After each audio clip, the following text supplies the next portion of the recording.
En el año 2018 se estrenó la que probablemente sea la mejor comedia española de lo que llevamos de siglo y una de las mejores películas españolas de todos los tiempos, Campeones. Contaba con un reparto en el que muchos de los actores no eran profesionales, sino personas con discapacidad intelectual. Pero gracias a la mano de Fesser y al entusiasmo que ellos mismos le imprimieron, llenaron la pantalla de un montón de personajes entrañables e inolvidables. Esta obra fue, por supuesto, la obra cumbre de Javier Fesser, todo un éxito de taquilla que hizo reír y emocionarse al público y que se llevó 5 premios Goya, incluido el de mejor película. Esta fusión entre el gusto del público y los Goya hace que la película sea aún más particular. Los premios Goya no siempre coinciden con los gustos del público. El ejemplo es la saga Torrente, siempre ignorada en la gala. Pero Campeones brilló con tanta luz que ni los Goya ni Hollywood pudieron ignorarla.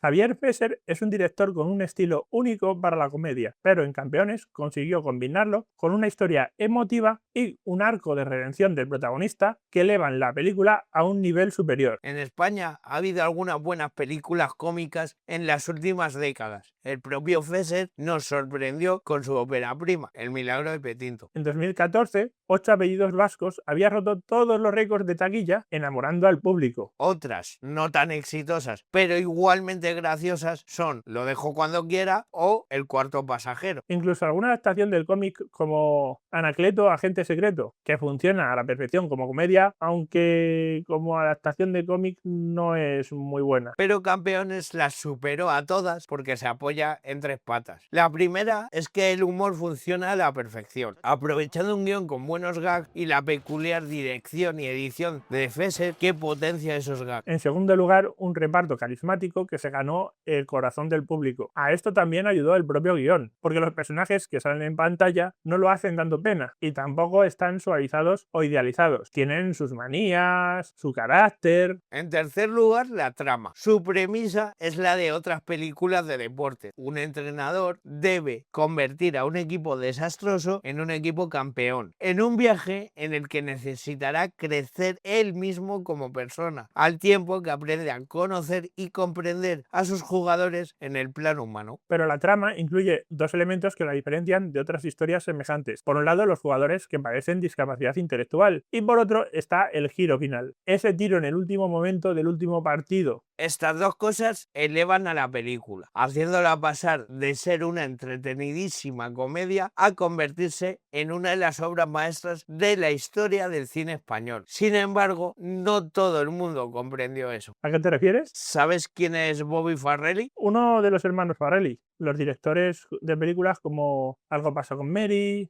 Yo mismo Irene. Además, Peter Farrelly es el director de Dos tontos muy tontos. Pues bien, el otro Farrelly, Bobby, se hizo con los derechos de Campeones y en 2023 estrenó un remake hollywoodiense con Woody Harrelson como protagonista. Y lo primero que hay que decir de Harrelson es que consigue hacernos ver lo buen actor que es Javier Gutiérrez, el protagonista de la original. La he visto ese remake. Ahora sé por qué a este Farrelly le llamaron Bobby. No solo no entendió los puntos fuertes de la película de Fesser, sino que tampoco supo darle el ritmo ni la dirección adecuada a los gags. Y no es que su película sea mala, es que simplemente se queda muy lejos de la original. Bueno, los productores también fueron un poco bobbies. Cuando compraron los derechos, Fesser les puso 2 condiciones. Una, que los actores fueran personas discapacitadas. La otra, que el partido final acabase igual que en la original. Pero esto último no les hizo gracia. Aunque Farrelly lo respetó, demostraron no entender las claves de la película. Esa falta de entendimiento de los productores sobre sus propios productos quizá, y solo quizá, sea la clave de la crisis actual del cine californiano. Pero si el guion es más o menos el mismo, los actores estadounidenses también tenían discapacidad y el final del partido fue respetado, ¿por qué Farrelly no logró alcanzar el nivel de excelencia de Fesser? La dirección es importante. Tenía un amigo que estas cosas las expresaba diciendo: la dirección es la mitad de las películas, una de sus 10 mitades. Significa que hay muchos elementos que hacen que una película sea buena, pero que si falla uno de ellos, la película se queda en la mitad. En el humor, al contrario de lo que muchos menos piensan, la dirección es fundamental. Para que el chiste funcione se necesita acertar con el tipo de plano, pedirle al actor una actuación y unas palabras concretas y darle el timing, o sea, el ritmo adecuado a la escena. Lo difícil del timing en el humor es que debes contar las cosas lo suficientemente despacio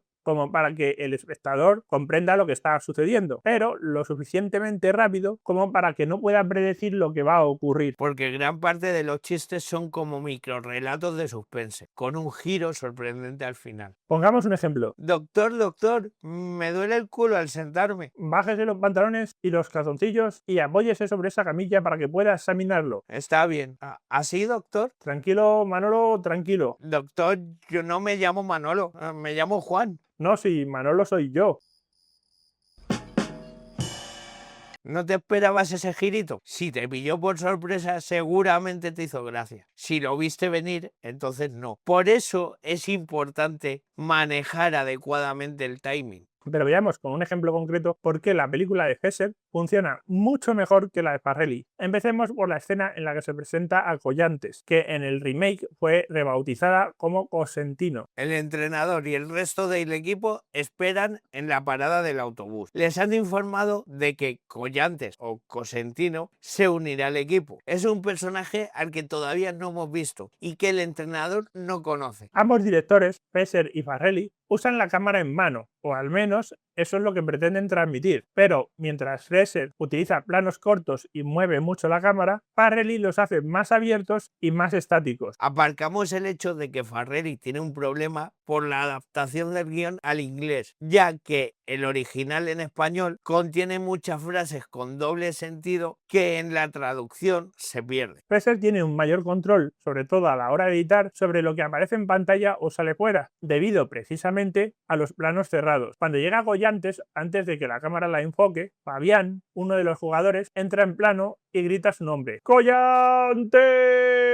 Lo hace en un primer plano que obliga a enfocarle a él y desenfocar el resto de la imagen. Así que todo en ese momento se centra en Fabián gritando el nombre de Collantes. En cambio, en la versión de Farrelly, en planos más abiertos, vemos que mientras se desarrolla la escena con el entrenador conversando con uno de ellos, de pronto, al fondo, tapado por otro que está delante, alguien dice ¡ahí está! Y el grupo empieza a clamar ¡Cosentino! ¡Cosentino! La escena es visualmente confusa y al introducir un allí está, en vez de gritar Cosentino directamente, la idea de que la chica ha llegado es más progresiva. Y esto es un error en comedia. La comedia es ritmo, una batería. La progresión, el violín, es más para el drama o el terror. Además, Fesser añade una música machacona que aparece justo en el momento en el que Fabián grita el nombre de Collantes, pero Farrelly introduce la música antes de tiempo. Y además es una música que suena como a discoteca de los años 70. Para escuchar es mucho más agradable el tema que suena en la peli de Farrelly, pero para transmitir el carácter duro, enérgico y hasta intimidante de Collantes funciona mucho mejor el que escuchamos en la peli de Fesser. Porque no se trata de que el tema mole, sino de que la escena funcione. Y esto es algo que Bobby no parece comprender del todo. Quizá por eso sus mejores pelis no las hizo solo, sino con su hermano, sumando talentos. Porque si nos guiamos por esta cinta no parece muy buen director. Lo sangrante de la versión de Farrelly es que el material que tenía entre manos era muy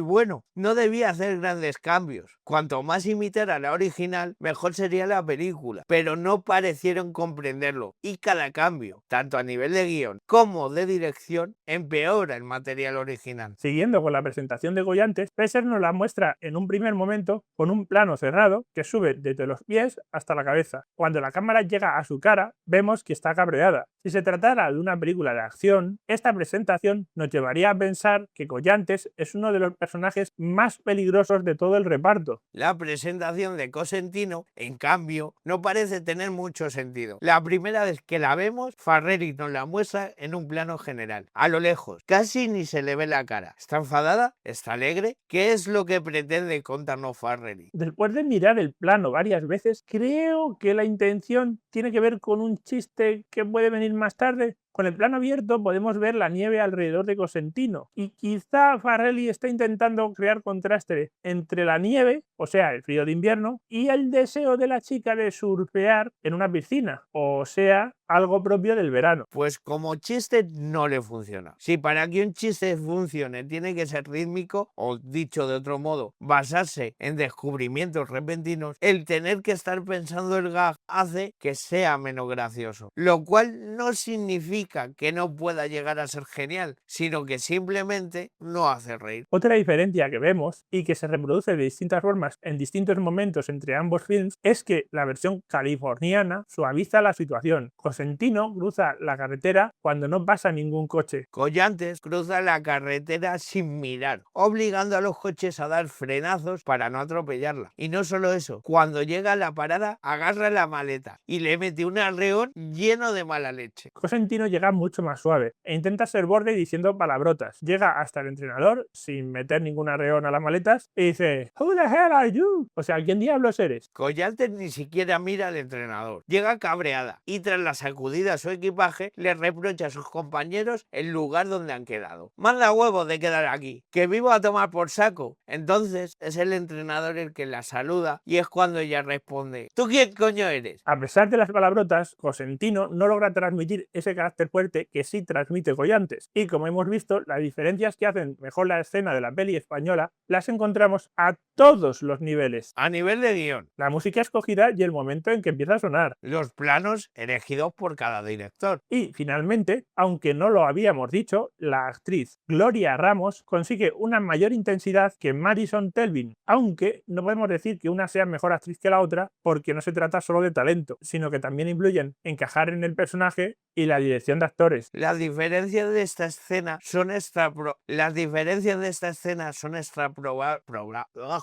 polables. Las diferencias de esta escena son extrapolables al resto del metraje. De hecho, lo mejor que tiene el remake de Farrelly es que pone de relieve el talento de Fesser como director de comedia. Pero no deja de llamar la atención que a uno de los directores de Algo pasa con Mary y Yo mismo Irene, dos comedias gamberras, le diera por suavizar las escenas protagonizadas por personas con discapacidad intelectual, sobre todo teniendo en cuenta que Algo pasó con Mary ya trataba esto, aunque fuera de manera secundaria. Quizás se vio presionado por el estudio. ¿Y tú, has presionado ya el botón de suscribirte? Si es así, activa la campanita. Dale me gusta y comenta para que YouTube sepa que el vídeo te ha gustado, porque si no te ha gustado y ha llegado hasta aquí, es que eres más Bobby que Farrelly. Hasta el próximo martes.